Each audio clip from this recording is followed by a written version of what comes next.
പുറത്ത് നല്ല അടിപൊളി മഴയാണ്. ഉമ്മായും ഭാര്യയും കൊണ്ട് ഞാനിന്ന് ചെറിയൊരു പണിയൊക്കെ എടുപ്പിച്ചു.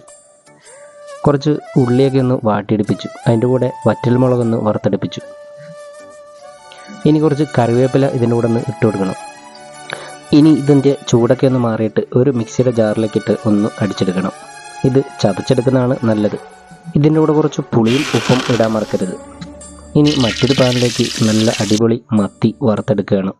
ഈ സമയം നമ്മുടെ കാച്ചിലും ചേമ്പും കപ്പക്കിഴങ്ങും എല്ലാം കൂടെ ഇവിടെ വെന്ത് തുടങ്ങി. ഇനി ചതച്ച് വെച്ച മുളകിലേക്ക് നല്ല പച്ച വെളിച്ചെണ്ണ ഒഴിച്ചൊന്ന് ഇളക്കി കൊടുക്കണം. അങ്ങനെ നമ്മൾ കഴിക്കാൻ തുടങ്ങിയാണ്. നല്ല അടിപൊളി നെയ്മത്തിയാണ്.